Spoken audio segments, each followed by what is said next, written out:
Unit है geomorphology. उसका पहला चैप्टर है डेवलपमेंट ऑफ जियोमॉर्फोलॉजी। आइए हम इसके बारे में पढ़ते हैं। आइए हम जियोमॉर्फोलॉजी के इंट्रोडक्शन के बारे में पढ़ते हैं। जियोमॉर्फोलॉजी होता क्या है, इसमें क्या पढ़ते हैं हम, किसके बारे में पढ़ते हैं हम। इसमें हम पढ़ते हैं लैंडफॉर्म्स के बारे में, उनके ओरिजिन के बारे में, उनकी डिस्क्रिप्शन के बारे में और उनके क्लासिफिकेशंस के बारे में। जियोमॉर्फोलॉजी मेनली एक ग्रीक वर्ड है जो 3 वर्ड से मिलकर बना हुआ है, जिसमें जियो का मतलब होता है अर्थ, मॉर्फे का मतलब होता है फॉर्म्स और लागोस का मतलब होता है study. Means study of various landforms या various structures of earth. Landforms क्या होते हैं, ये कैसे बनते हैं। लैंडफॉर्म्स बनते हैं by the process of erosion and deposition. अलग अलग क्लाइमेट में अलग अलग प्रकार के लैंडफॉर्म्स बनते हैं। जैसे रेगिस्तान में बनते हैं विंड के एक्शन से, और ग्लेशियर्स में बनते हैं बर्फ के एक्शन से। Application of geomorphology. जियोमॉर्फोलॉजी का कहाँ कहाँ पर यूज होता है, क्या क्या इसके एप्लीकेशंस होते हैं, इनके बारे में हम पढ़ेंगे। फर्स्ट है river basin development.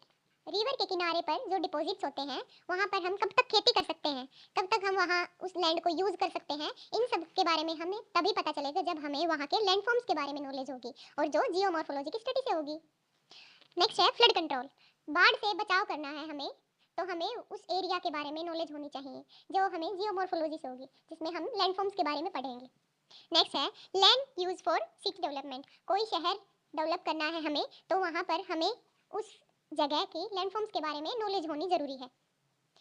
Coastal zone management, कि समुद्र के किनारे कोई शहर बसा हुआ है, उसके बचाव के लिए, उसके कोई भी प्रॉब्लम आए तो हमें पता होना चाहिए ना उसके लैंडफॉर्म्स के बारे में, कि कहीं बाढ़ ना आ जाए या कहीं कोई प्रॉब्लम ना हो जाए, भूकंप ना आ जाए, तो उसके लैंडफॉर्म्स के बारे में हमें पता होना चाहिए। नेक्स्ट है predicting landslides, tides, wave flows, कि कहाँ पर भूसंकलन सबसे ज़्यादा होता है और टाइड्स कहाँ ज़्यादा बनती हैं, कहाँ पे ऊंची लहरें बनती हैं, ये हमें पता होना चाहिए। ये हमें लैंडफॉर्म्स की स्टडी से ही पता चलेगा। लास्ट वन है वाटर शेड मैनेजमेंट। जहाँ पर बारिश कम होती है वहाँ पर कैसे हम पानी, ग्राउंड वाटर रिचार्ज कर सकते हैं, इसके बारे में हमें लैंडफॉर्म्स के बारे में नॉलेज होगी हमें, तभी पता चलेगा। तो जियोमॉर्फोलॉजी हमारे डे टू डे लाइफ में भी बहुत इंपॉर्टेंट है। इसमें हमने मेनली पढ़ा है जियोमॉर्फोलॉजी के बारे में। जियोमॉर्फोलॉजी होता है स्टडी ऑफ लैंडफॉर्म्स, और इसके अलावा हमने पढ़ा है एप्लीकेशन ऑफ जियोमॉर्फोलॉजी। अभी तक हमने जाना जियोमॉर्फोलॉजी के बारे में कि क्या होती है geomorphology. Study of different landforms is known as geomorphology. अब हम पढ़ेंगे जियोमॉर्फोलॉजी की सिग्निफिकेंस, कि इसकी क्या इंपॉर्टेंस है, एंड अप्रोचेस, और साइंटिस्ट ने, जियोलॉजिस्ट ने इसके बारे में क्या अप्रोचेस दिए हैं, मतलब जियोलॉजिस्ट ने क्या क्या इसके बारे में प्रेजेंट किया है।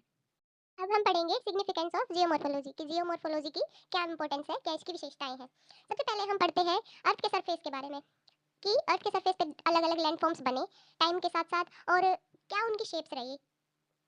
जैसे पृथ्वी पहले आग का गोला थी, फिर धीरे धीरे वो ठंडी हुई, उसके बाद वहाँ पे बारिश हुई, फिर वो बारिश आधी जगह पे जमा हुई और आधी जगह पे नहीं हुई, जो कॉन्टिनेंट्स बने और कैसे ओशियंस बने। सेकंड वन है हम पढ़ेंगे ओरिजिन एंड इवोल्यूशन, कि धीरे धीरे कैसे बना लैंडफॉर्म्स और कैसे उनमें इवोल्यूशन हुआ टाइम के साथ, कि कैसे उनमें रोज थोड़ा थोड़ा थोड़ा बढ़कर अलग अलग प्रकार की चेंजमेंट आई। थर्ड वन है कि इसमें कौन कौन से एजेंट्स रिस्पॉन्सिबल है इन प्रोसेसेस को आगे बढ़ाने के लिए, जैसे हवा, पानी और बर्फ इत्यादि। हवा रिस्पॉन्सिबल है, जैसे कि हवा एक जगह से मिट्टी उठाकर दूसरी जगह जाकर डिपॉजिट कर देती है, तो सैंड ड्यून्स बन जाते हैं। फोर्थ वन है कि यह इन्वायरमेंट से कैसे कनेक्ट है, कि जैसे कहीं पर भूस्खलन हो रहा है तो उसके लिए कौन से फैक्टर रिस्पॉन्सिबल है, और या फिर मिट्टी का कटाव हो रहा है तो इसके लिए डिफोरेस्टेशन रिस्पॉन्सिबल है, और उससे लैंड पे क्या असर आया है, ये सब हम जियोमॉर्फोलॉजी में पढ़ेंगे, क्योंकि इसमें हम पढ़ते हैं लैंडफॉर्म्स की स्टडी। लास्ट वन है कि हम प्री एजम्पशंस लगाते हैं, या साइंटिस्ट प्री एजम्पशन से ये बताते हैं कि कब भूकंप आने वाला है या कब सुनामी आने वाली है, जिससे हम पहले बचाव कर सके। तो यह सभी की जानकारी हमें जियोमॉर्फोलॉजी की स्टडी से ही पता चलती है, जिसमें हम अलग अलग लैंडफॉर्म्स के बारे में पढ़ते और जानते हैं। आइए हम जानते हैं जियोमॉर्फोलॉजी की अप्रोच के बारे में, मतलब अलग अलग साइंटिस्ट ने किस तरीके से जियोमॉर्फोलॉजी को रिप्रेजेंट करने के लिए अपनी अपनी अप्रोचेस की है। सबसे पहला है हिस्टोरिकल अप्रोच। इसमें साइंटिस्ट ने हिस्ट्री और पास्ट के बारे में काफ़ी एविडेंस कलेक्ट करके उनको एक सीक्वेंशियल रूप में प्रेजेंट किया है। मतलब अर्थ का ओरिजिन कैसे हुआ, उसके बारे में डिफरेंट डिफरेंट स्टडी की है, उसके बाद में उनका इवोल्यूशन कैसे हुआ, कैसे लाइफ पॉसिबल हो पाई। तो ये सब एक सीक्वेंशियल रूप में उन्होंने प्रेजेंट किया है। तो कुछ साइंटिस्ट की ये अप्रोच रही है जिसको हिस्टोरिकल अप्रोच का नाम दिया गया। नेक्स्ट आता है हमारा साइक्लिक अप्रोच। इसमें लैंडफॉर्म्स को ह्यूमन लाइफ से कंपेयर किया गया है। जैसे कि ह्यूमन लाइफ में 3 स्टेज रहती है, young, maturity and old age. उसी तरीके से लैंडफॉर्म्स भी पहले बनना स्टार्ट होता है, उसके बाद मैच्योर स्टेज में आता है और धीरे धीरे वो खत्म होने लग जाता है। तो इस तरीके से कुछ साइंटिस्ट ने अपने आइडियाज़ को ह्यूमन लाइफ से कंपेयर करके अप्रोचेस किया है जियोमॉर्फोलॉजी में। थर्ड वन हमारा आ रहा है डेनुडेशंस क्रोनोलॉजी अप्रोच। कुछ साइंटिस्ट ने क्रोनोलॉजी के रूप में अर्थ के इवेंट्स को बताया है, मतलब स्टार्टिंग में ये हुआ, उसके बाद में नेक्स्ट इवोल्यूशन हुआ, ओरिजिन के बाद इवोल्यूशंस के बाद क्या क्या चेंजेस आए, तो ये सब एक क्रोनोलॉजी के रूप में उन्होंने रिप्रेजेंट किया है, मतलब एक इवेंट के बाद दूसरा इवेंट क्या हुआ, ये सब क्रोनोलॉजी के रूप में रिप्रेजेंट किया है। तो जिन भी साइंटिस्ट ने इस तरीके से रिप्रेजेंट किया है उनके अप्रोचेस को डेनुडेशंस क्रोनोलॉजी अप्रोच के अकॉर्डिंग माना गया है। नेक्स्ट है क्लाइमेटिक जियोमॉर्फोलॉजी अप्रोच। कुछ साइंटिस्ट ने क्लाइमेट के बारे में या क्लाइमेट कुछ ज़्यादा ही महत्वपूर्ण बता दिया जियोमॉर्फोलॉजी में। वैसे क्लाइमेट काफ़ी इंपॉर्टेंट भी रहती है लैंडफॉर्म्स के इवोल्यूशंस और ओरिजिन में। काफ़ी फैक्टर्स अफेक्टिंग करते हैं इसको लैंडफॉर्म्स को बनाने के लिए। अलग अलग टाइप की क्लाइमेट्स के अंदर अलग अलग टाइप के लैंडफॉर्म्स बनते हैं। जैसे कि रेगिस्तान में हवा ज़्यादा चलती है, मतलब हवा के कारण वहाँ पे रेगिस्तान डेवलप होने लग रहा है। जहाँ पे पानी ज़्यादा है वहाँ पे कोस्टल एरिया ज़्यादा डेवलप हो गया, ह्यूमिडिटी ज़्यादा होने लग गई। तो अलग अलग क्लाइमेट अलग अलग जियोमॉर्फो अलग अलग लैंडफॉर्म्स बनने के लिए रिस्पॉन्सिबल रहते हैं। नेक्स्ट आ रहा है हमारा क्वालिटेटिव एंड क्वांटिटेटिव अप्रोच। आजकल क्वांटिटेटिव अप्रोच ज़्यादा चल रही है। किसी भी एक टॉपिक के ऊपर साइंटिस्ट स्टडी करते हैं तो उसके अंदर डीपली स्टडी ज़्यादा करते हैं, उसके सभी फैक्टर्स के बारे में स्टडी करते हैं कि कौन कौन सा फैक्टर क्या क्या उसके ऊपर इफेक्ट डाल रहा है।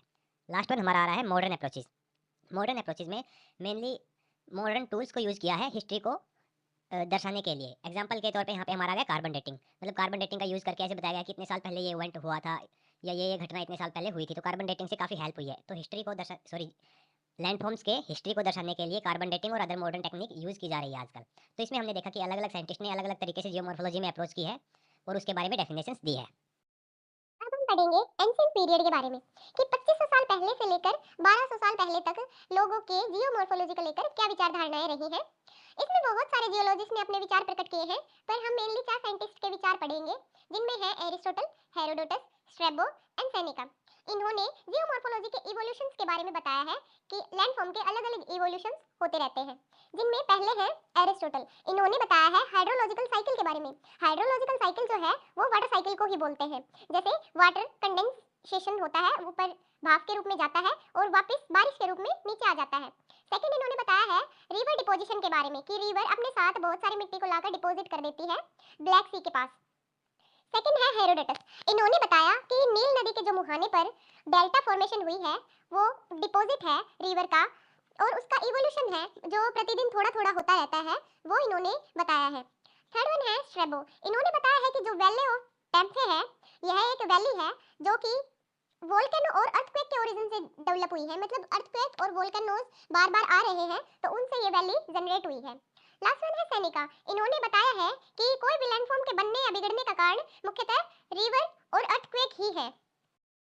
Renaissance to post renaissance time. आज से लगभग 1200 साल पहले से लेके 1800 साल पहले तक इस बीच जियोमॉर्फोलॉजी को लेकर लोगों के क्या क्या विचारधारा रही उसके बारे में हम पढ़ते हैं। स्टार्टिंग करते हैं कैस्ट्रोफिज्म से। ये मेन थ्योरी है जो इसका कंसेप्ट थॉमस बर्नेट ने दिया है। उन्होंने बताया है जो लैंडफॉर्म्स का डेवलपमेंट हुआ है वो सडनली हुआ है, मतलब मीटोर्स वगैरह आए या बाढ़ वगैरह आई जिससे एकदम से चेंजमेंट आया अर्थ सरफेस के ऊपर और जिससे लैंडफॉर्म का डेवलपमेंट हुआ। इसके अपोजिशन में दूसरी थ्योरी जेम्स न्यूटन ने यूनिफॉर्मिज्म की दी, जिसको चार्ल्स लैली ने बाद में फॉरवर्ड किया है। उन्होंने बताया है कि जो डेवलपमेंट हुआ है लैंडफॉर्म का वो एक स्लो प्रोसेस और धीरे धीरे चीज हुई है, वो सडन उसमें कुछ भी नहीं हुआ। उनका कहना है कि the present is the key to past, मतलब पास्ट से ही प्रेजेंट का डेवलपमेंट हुआ है और ये धीरे धीरे डेवलपमेंट हुआ था। तो ये दो थ्योरी जो आई थी आज से लगभग 1200 साल पहले से लेकर 1800 साल पहले तक, इस बीच में कैस्ट्रोफिज्म एंड यूनिफॉर्मिज्म। कैस्ट्रोफिज्म में बताया गया था कि सडनली कुछ इवेंट हुए जिसके कारण लैंडफॉर्म्स डेवलपमेंट हुए। नेक्स्ट जेम्स न्यूटन ने बताया कि यूनिफॉर्मिज्म जो है वो मेनली लैंडफॉर्म्स बनने का कारण रहे हैं, मतलब धीरे धीरे लैंडफॉर्म्स बने हैं इवोल्यूशन होके।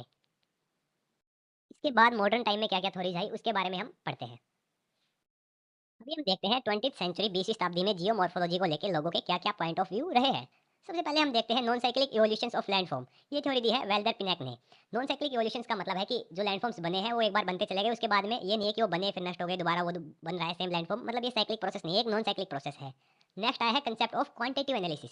क्वांटिटेटिव एनालिसिस का मतलब है कोई भी एक इवेंट ले लिया, उसके ऊपर कंप्लीट स्टडी करना, अलग अलग फैक्टर्स का उस पर क्या इफेक्ट हो रहा है ये सब जानना। तो क्वांटिटेटिव एनालिसिस का 20th सेंचुरी में रोल बढ़ गया था। किस किस टॉपिक्स के ऊपर यहाँ पे जियोलॉजिस्ट ने अध्ययन किया है वो यहाँ पे बताए गए हैं। Erosional landforms, fluid dynamic and landscape evolutions, इनके बारे में क्वांटिटेटिव एनालिसिस होना स्टार्ट हो गई थी। नेक्स्ट इसमें बताया है एडवांस सिस्टम यूज होने लग गए थे, जैसे कि कार्बन डेटिंग हो गया। कार्बन डेटिंग से ये पता लगाया गया कि जो हमारे अवशेष मिले हैं हमें पुराने, उनका क्या क्या रोल रहा है, कितने साल पुराने हैं वो। नेक्स्ट इसमें हमने देखा एनालिसिस ऑफ ओशियन कोर, मतलब समुद्र के अंदर जो कोर मिलती थी उनका विश्लेषण किया गया उनके बारे में ज़्यादा इन्फॉर्मेशन प्राप्त करने के लिए। Use of light detection and ranging, lidar का यूज किया गया अधिक इन्फॉर्मेशन प्राप्त करने के लिए। And use of other advance tools, मतलब जियोमॉर्फोलॉजी में एडवांस टेक्निक्स को ऐड किया गया 20th सेंचुरी में, ज़्यादा हमारे पास्ट के बारे में और लैंडफॉर्म्स के बारे में जानने के लिए। इसमें हम पढ़ेंगे कि जियोमॉर्फोलॉजी दूसरे सब्जेक्ट के साथ कैसे रिलेट करती है, जैसे सोइल साइंस और पेडोलॉजी। इसमें हम पढ़ेंगे मिट्टी के बारे में या मिट्टी के लैंड जो स्ट्रक्चर वगैरह है उनके बारे में, तो ये है हमें लैंडफॉर्म्स के बारे में भी बताती है। सेकंड है मैरीन साइंस और ओशियनोलॉजी। जब हम मैरीन साइंस और ओशियनोलॉजी के बारे ओशियंस के बारे में पढ़ते हैं तब हमें वहाँ के लैंडफॉर्म्स के बारे में पता चलता है। थर्ड वन है seismic hazards and it's vulnerability and risk, कि जो भूकंप है वो कितने तीव्र आ रहे हैं, क्या या वे कहाँ से आ रहे हैं, या उनकी स्टडी के बारे में पढ़ते हैं तो हमें लैंडफॉर्म्स के बारे में पता चलता है। नेक्स्ट है जीआईएस के थ्रू।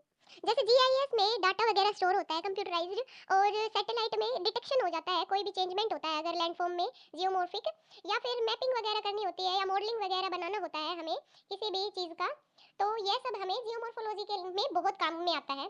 नेक्स्ट वन है geomorphological work dedicated to forensic investigation. मतलब जो फोरेंसिक इन्वेस्टिगेशंस होती हैं उनमें भी हम लैंडफॉर्म्स के बारे में काफ़ी जानते हैं और काफ़ी जानने को मिलता है कि कौन सी लेयर में क्या हमें बरीड मिला है।